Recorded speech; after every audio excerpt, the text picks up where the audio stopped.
로마서 9장 1절부터 5절까지 말씀입니다. 내가 그리스도 안에서 참말을 하고 거짓말을 아니하노라. 나에게 큰 근심이 있는 것과 마음에 그치지 않는 고통이 있는 것을 내 양심이 성령 안에서 나와 더불어 증언하노니, 나의 형제 곧 골육의 친척을 위하여 내 자신이 저주를 받아 그리스도에게서 끊어질지라도 원하는 바로라. 그들은 이스라엘 사람이라 그들에게는 양자됨과 영광과 언약들과 율법을 세우신 것과 예배와 약속들이 있고 조상들도 그들의 것이요 육신으로 하면 그리스도가 그들에게서 나셨으니 그는 만물 위에 계셔서 세세에 찬양을 받으실 하나님이시니라. 아멘. 자, 아직도 이 단어를 많이 쓰고 있습니다만 얼마 전보다는 좀 덜 쓰는 단어가 하나 있습니다. 물론 지금도 많이 씁니다. 무슨 단어인가 하면 세계화라고 하는 단어입니다. 글로벌라이제이션. 아직도 많이 쓰고 있습니다만 그래도 그전보다는 조금 덜 쓰고 있지 않는가. 왜냐하면 이미 세계화가 전제가 되고 있기 때문에, 이미 다 아는 얘기이기 때문에 그렇지 않은가. 우리가 살고 있는 시대를 사람들이 포스트 모던 시대다 그런 말을 합니다. 좀 어려운 말이긴 합니다만 포스트 모던 시대라는 게 도대체 뭐냐, 또 복잡하게 말도 합니다만 이 세계화라고 하는 것도 이 포스트 모던 시대라고 하는 것의 아주 중요한 특징인 것은 분명합니다. 세계는 점점 하나가 되어가고 있다는 것을 모르시는 분은 안 계실 것입니다. 여러분들이 뉴스를 대하게 되면 지금 뉴스는 한국 뉴스, 호주 뉴스, 그렇게만 뉴스를 접하시는 분들은 안 계실 것입니다. 어느 나라 뉴스를 대하든 곧바로 세계의 뉴스에 곧바로 접하게 된다는 것을 우리가 알고 있습니다. 특별히 경제 문제는 더 그렇습니다. 전적으로 세계적이라고 하는 것을 우리가 알고 있습니다. 미국의 금리가 미국 경제에만 문제가 되는 것이 전혀 아니죠. 미국의 금리 때문에 전 세계가 영향권에 들어있다는 것을 모르는 사람들은 잘 안 계실 것입니다. 그 다음에 저 멀리 한 나라의 경제가 흔들흔들하게 되면 그 나라만 문제가 아니라 전 세계 경제가 다 영향받고 있다는 것을 우리가 잘 알고 있습니다. 이런 점들을 말하려면 한이 없습니다. 지금 우리가 사는 이 시대는 그 어느 시대보다도, 그 전에 어느 시대보다도 세계화 시대인 것을 알고 있습니다. 앞으로 이 세계가 어떻게 나아가게 될지 많은 사람들이 알고 싶어하고 연구를 하고 있습니다. 이런 세계화 시대에 이렇게 생각하는 사람들이 있습니다.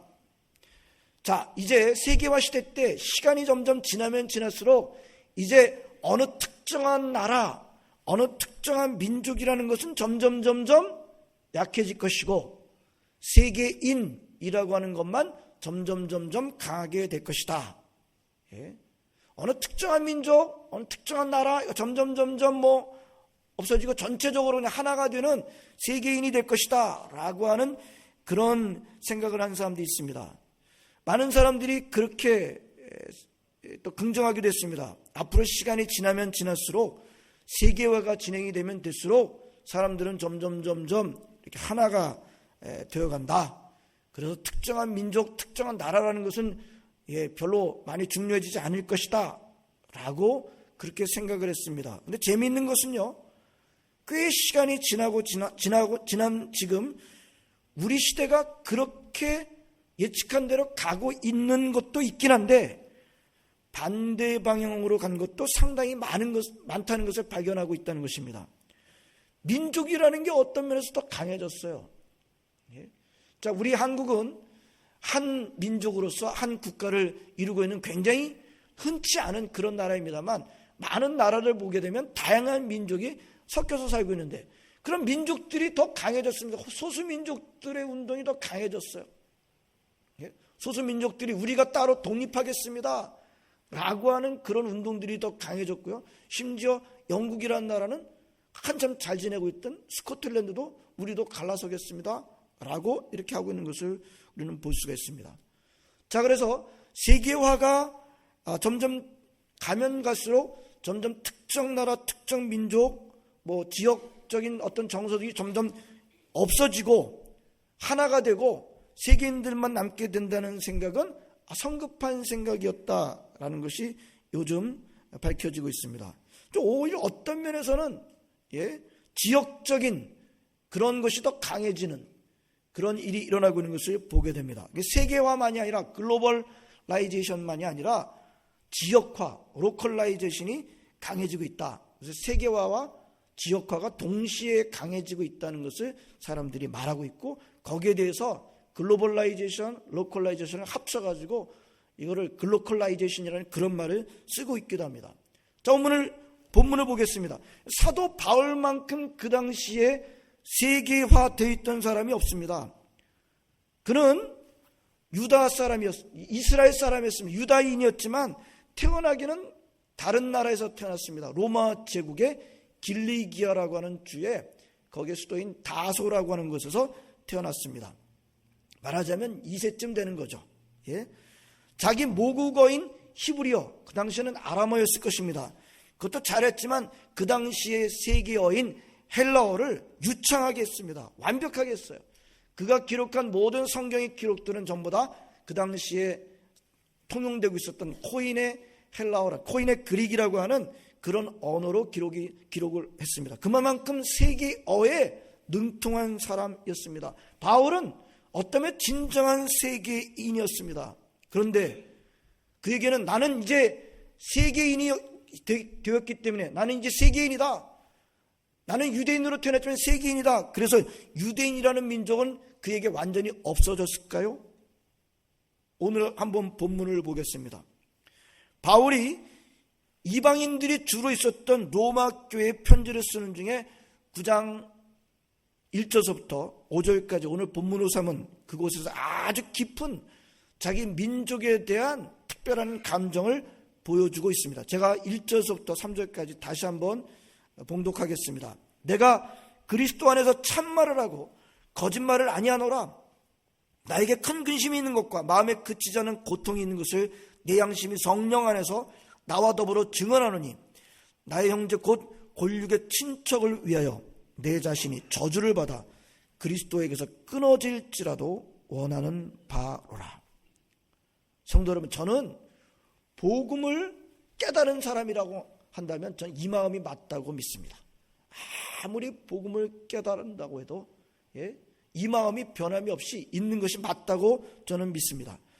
복음은 모든 믿는 자들을 예수 그리스도 안에서 한 형제로 만드는 세계성을 가지고 있습니다. 어떤 민족 구분을 넘어서게 하는 그런 세계성이 있어요. 복음 안에는.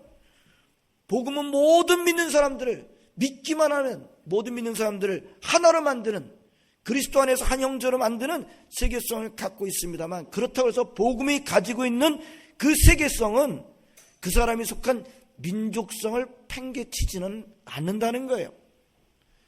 여러분, 우리 에베소서의 말씀을 기억하고 있습니다. 에베소서는 유대인과 이방인 사이의 그 갈등, 이 문제를 다루는 굉장히 중요한 서신입니다. 바울이 기록했는데요. 바울이 이렇게 말합니다. 이제는 전에 멀리 있던 너희가 그리스도 예수 안에서요 그리스도의 피로 가까워졌느니라. 그는 우리의 화평이신지라.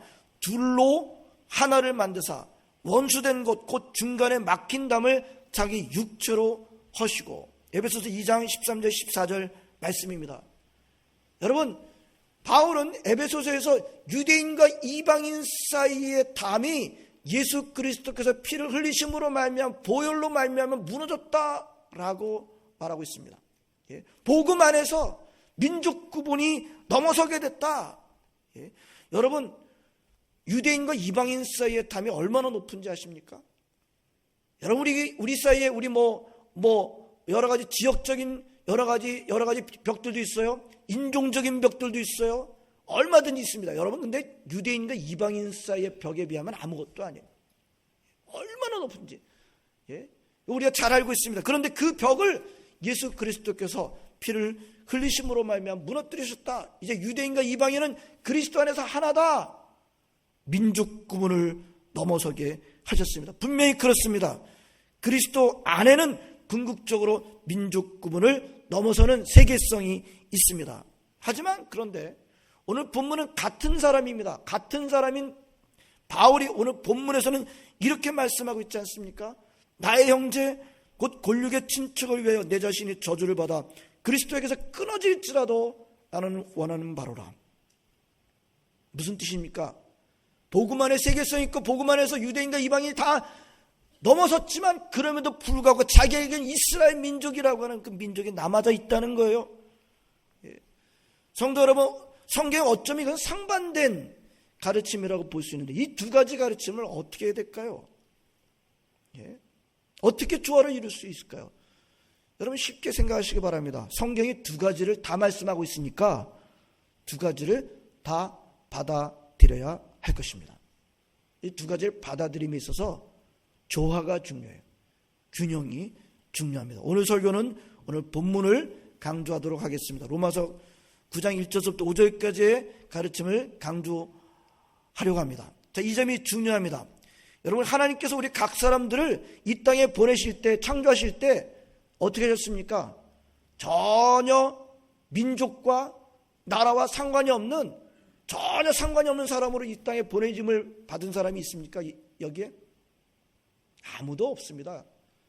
여러분 하나님께서 우리 한 사람 한 사람을 이 땅에 보내실 때 반드시 어느 나라 어느 민족에 소속된 사람으로 태어나게 하셨습니다. 근데 그게 되는 대로 하시는 걸까요? 우리 하나님께서 그냥 순서에 맞춰서 1, 2, 3번 해서 이렇게 공장에서 이렇게 사람을 찍어내듯이 그렇게 할까요? 여러분 적어도 우리는 하나님은 그렇게 일하시는 분이 아니라는 것을 잘 알고 있습니다. 여러분 하나님께서 하시는 일은 그런 식으로 되는 대로 하시는 공장 도매가로 넘기는 그런 일이 아니시라는 것을 우리가 잘 알고 있습니다. 하나님은 그렇게 해서 그렇게 일하시지 않습니다. 하나님께서 우리 한 사람 한 사람을 어떤 민족에 속한 한 사람으로 어떤 나라의 한 국민으로 태어나게 하신 것은 하나님은 놀라운 계획과 섭리가 있다고 하는 것입니다. 우리 하나님 결코 그냥 하시지 않습니다. 하나님은 놀라운 계획 속에서 하시는 것입니다. 여러분 보십시오. 하나님은 구약에서 이스라엘 민족을 여러 민족 중에서 택하셨습니다. 하나님의 뜻을 받들어 섬길 민족으로 이스라엘을 택한 것입니다. 그런데 그 이스라엘이라는 그 민족이 구약이 끝남으로 완전히 끝났나요? 구약이 끝났기 때문에 이스라엘 민족이라는 의미는 더 이상 의미가 없다. 굉장히 중요한 질문입니다만 그 문제에 대해서 바울이 로마서 9장서부터 11장까지를 다루고 있는 내용이 로마서 9장서부터 11장에 들어있습니다. 로마서 9장 11장에 들어있는 그 말씀의 가르침이 뭐예요? 그렇지 않다. 이스라엘이라는 민족이라고 하는 것이 구약이 끝난과 함께 복음 안에는 더 이상 민족이라는 구분은 없어지게 되고 몽땅 다 세계인만 있는 것인가? 그렇지 않다. 이스라엘 민족은 회복되게 될 것이다. 물론 이때 회복될 때 이스라엘은요 구약적인 이스라엘을 말하는 것은 아닙니다. 구약적인 이스라엘로 회복되는 것을 말하는 것은 아니에요. 새로운 이스라엘입니다. 새로운 이스라엘로 회복되게 될 것이다. 중요한 것은 하지만 이스라엘 민족은 구약과 함께 끝나서 사라진 것이고 신약 이후에는 민족 개념은 들어있지 않은 그런 복음으로 완전히 바뀌고 말하는가? 그렇지 않다라고 하는 것이 로마서 9장서부터 11장의 말씀인 것입니다. 여러분 사도 바울만큼 복음에 붙잡혀 있었던 하나님의 종이 많지 않았습니다. 없었습니다. 하지만 그럼에도 불구하고 오늘 말씀에 보면 이스라엘이라고 하는 민족이 자기에게서 없어지지 않은 것을 오늘 본문에서 말씀하고 있습니다. 그렇습니다. 예수 믿는 사람들에게 여전히 민족은 없어지지 않습니다. 없어져서도 안 되는 것입니다. 하지만 조심하시길 바랍니다. 예수 믿는 사람들이 또 자기 민족에 갇혀서도 안 되는 것입니다. 예수 믿는 사람이 자기 민족 안에만 갇혀 있는 것도 안 되는 거예요. 여러분의 한국 사회의 가장 큰 문제가 무엇입니까? 우리 한국의 가장 깊은 문제가 뭡니까? 여러분 남북 분단이라고 하는 문제는 그냥 문제 가운데 하나가 아니에요. 우리 한국 사람들이 가지고 있는 한국 역사가 가지고 있는 한국 사회가 가지는 모든 문제도 총체적인 문제로 나타나는 게 남북 분단의 문제가 아니에요? 예. 모든 노력을 다 경주해 그 문제를 해결해 보려고 하지만 거기에 걸려져 있는 게 우리 문제예요. 남북 분단이라고 하는 문제는 간단한 문제가 아니에요. 우리 모든 우리 존재의 기반과 이 모든 것들이 다 어우러져 가지고 얽혀져 있는 문제가 바로 나타나는 문제, 남북 분단의 문제입니다. 남북 분단의 뿌리가 뭐예요? 예? 예? 저 북쪽에 있는 우리 동포들의 생각의 문제가 뭐예요? 너무 우리 민족 여기 안에 갇혀져 있는 거죠. 제가 가끔 말씀드린 주체사상이라고 하는 것, 저는 공부를 안 했습니다. 딱 한 문장으로 요약할 수 있지 않을까? 우리끼리 잘 살자. 예?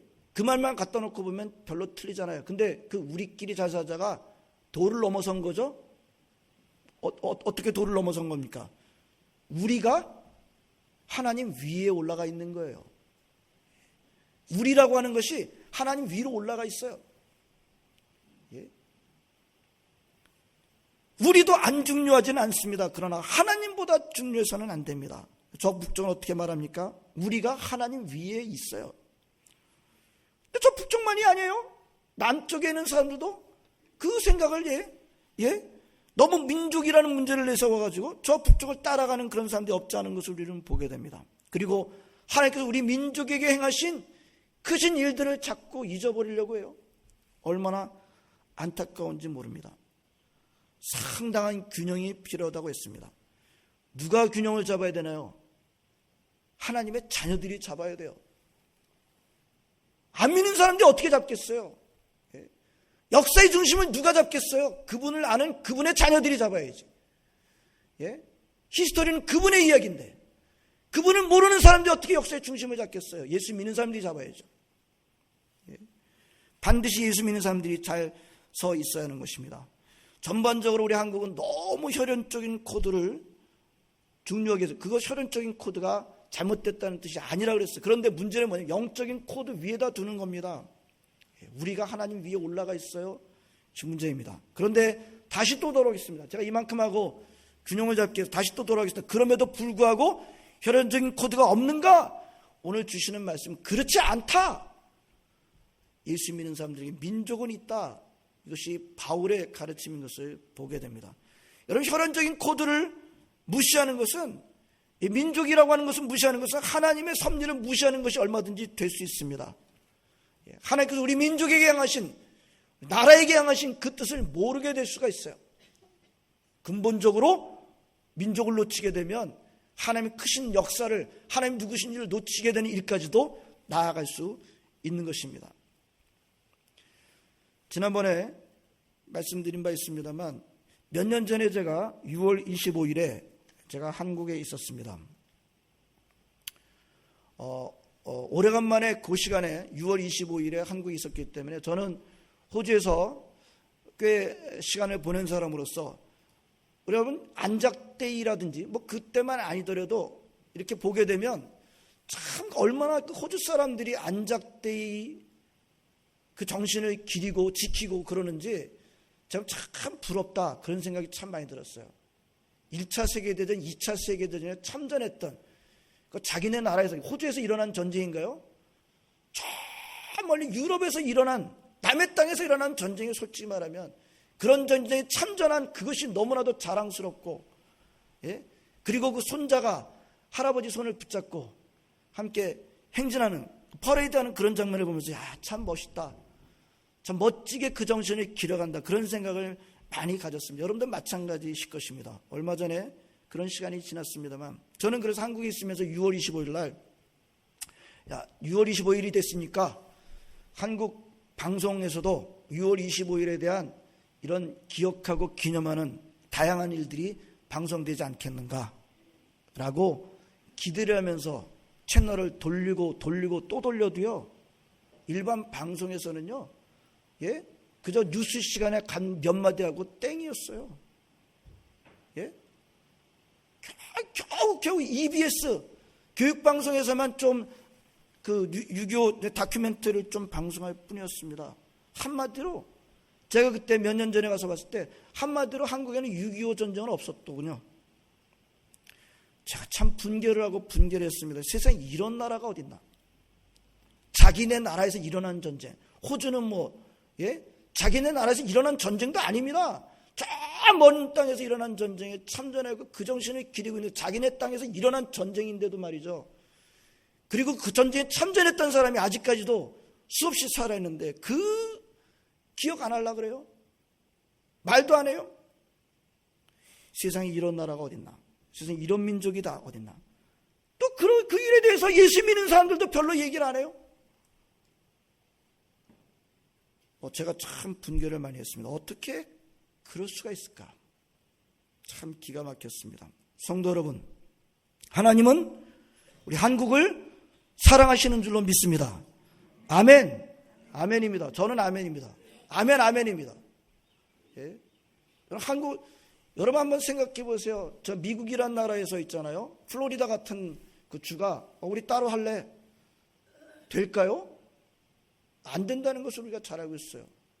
예? 이 중국 대륙에 이렇게 붙어있던 우리 반도 하나가 5,000년 동안 그래도 독립을 유지하고 지금까지 살아오고요. 지금의 이 번영, 세계의 막강한 경제 국가가 된 것, 하나님의 전적인 은혜인 줄로 믿습니다. 우리를 사랑하셔서 하나님께서 우리 민족을 지켜주셨기 때문에 지금 있는 줄로 믿습니다. 성도 여러분, 우리 민족의 역사 가운데 저는 6.25 전쟁만큼 하나님께서 우리 민족을 사랑하셔서 도우신 하나님 그 일이 없다는 것을 제가 점점 깨달아가고 있습니다. 저 여러분들이 살고 있는 호주가 미국을 중심으로 해서 우리나라를 도와준 연합국에 합세를 해서 우리 민족이 반쪽이라도 공산주의에 넘어가지 않게 지켜줬습니다. 하나님을 인정하지 않는, 하나님 대적하는 그런 나라로 넘어가지 않도록 지켜줬습니다. 그런 고마운 나라에 우리가 살고 있습니다. 성도 여러분, 오늘 이 사건 때문에 하나님께서 6.25라고 하는 그 사건에 친히 간섭하셔서 우리 민족에 행하신 놀라운 일 때문에 저와 여러분들이 오늘 이 자리에 앉아서 예배 드리는 줄로 믿습니다. 결코 놓쳐서는 안 될 것입니다. 우리 민족이 이걸 잊어버리면요, 결코 하나님으로부터 칭찬받지 못할 것입니다. 이번에도 6월 25일에 한국에 있게 됩니다만 제가 한번 또 보도록 하겠습니다. 저는 제발 우리 민족이 하나님께서 하신 일을 잊어버리고 심지어 부정하는 망령되기를 가지 않기를 바라는 마음이 간절합니다. 오늘 이 설교는요, 사실은 6월 25일에 어간에 제가 하려고 준비했습니다만 제가 그때 있지 않기 때문에 오늘 이렇게 말씀을 준비했습니다. 돌이켜보니까 우리 시든영락교회가 바로 이 정신을 기억하는 그런 것을 그리 많이 안 했던 것 같아요. 적어도 제가 담임으로 오고 난 다음에도 이런 시간이 많이 없었던 것 같고요. 그 전에도 제가 장로들 이렇게 알아보니까 그리 많이 있었던 것 같지 않다라는 얘기를 들었습니다. 그래서 올해 후반기나 내년 전반기쯤에 하나님께서 유교를 통해서 우리나라를 지켜주신 하나님의 놀라우신 섭리를 좀 기억하고 기념하고 기리는 그 시간을 만들고요. 그리고 우리의 자녀들, 손자, 손녀들 함께 그것을 나눌 수 있는, 함께 할 수 있는 그런 시간을 좀 기도하고 준비 중에 있습니다. 우리 함께 해주시길 바라고요. 우리 당장 이제 우리 조병주 장로님 참전 용사로서 참전하신 분으로서는 지금 저희 교회 유일하신 분이신데요. 우리 어르신 분들의 그 정말 고백을 같이 듣고 이렇게 우리는 하나님의 도우심을 입었다라고 하는 이것은 우리 이분들만의, 우리 시대들만의 우리 고백이 아니라 우리 다음 세대들까지도 이어져야 될 굉장히 중요한 신앙 고백이라고 저는 믿습니다. 이것을 우리 좀 늦게 됐지만 다른 교회도 있고 그렇습니다. 여러분, 우리 이런 일들을 좀 우리가 생각해 보겠습니다. 함께 해주시길 바라고요. 다시 한번 우리 아멘 하십시오. 나를 한국 사람으로 태어나게 하신 것에 하나님의 깊으신 뜻이 있습니다. 아멘. 예. 여기서 태어난 이세들에게도 놀라운 뜻이 있어요. 그 이세들이 한국 부모님 밑에서 자라게 하신 것도 놀라운 뜻이 있으십니다. 그리고 호주 국적으로 우리로 하여금 이 땅에 살게 하시는 것 기쁘신 뜻이 있습니다. 자, 다시 한번 아멘 해보겠습니다. 우리를 한국 사람으로 태어나게 하신 것에 하나님의 기쁘신 뜻이 있습니다. 아멘. 그 뜻을 깊이 발견하고 사는 것은 오늘 시대에 우리 예수 믿는 한국 사람들이 해야 할 중요한 본분입니다. 오늘 바울이 형제 권력을 위해서라면 자기가 버림받아도 좋다고 하는 이런 마음을 본받고, 복음을 못 깨달아서 그런 것 아니에요. 복음은 누구보다도 잘 깨닫고 있는 바울이 그런 동포를 사랑하고 민족을 사랑하는 마음으로 섰던 것을 보면서 우리 하나님 우리 민족에게 일으키신 하나님 크기의 사건을 기억하고 기리고 감사하며 지키며 사시는 여러분 모두가 되시기를 주의 이름으로 축원합니다. 기도하시겠습니다. 하나님 감사드립니다. 오늘도 저희들을 불러주시고 날씨는 이렇게 그렇습니다만 기쁘고 감사한 마음으로 주님의 전에는 함께 예배드리게 하심을 감사드립니다. 오늘 귀한 말씀을 통해서 사도 바울이 그 누구보다도 세계화되어 있고 복음의 능력에 붙잡힌 사람이면 그 세계화가 민족은 팽개치지 않는다는 것을 하나님 아버지 전하고 있습니다. 자기 자신은 민족을 위해서라고 한다면 자기 목숨이 정말 끊어질지라도 자기가 원하는 바로라고 하고 있는 이 하나님 아버지, 정말 이 열정을, 이 마음을 우리가 본받고 이 하나님 정신을 또 함께 지켜나갈 수 있는 저희들 되도록 인도해 주시기를 간절히 바라고 원합니다. 우리 민족을 사랑하시고 우리 민족에 놀라운 일들을 하신 것을 결코 잊어버리지 않고 하나님 기억하고 지켜나가는 우리 민족 되게 하여 주시옵소서. 예수님의 이름으로 기도합니다. 아멘.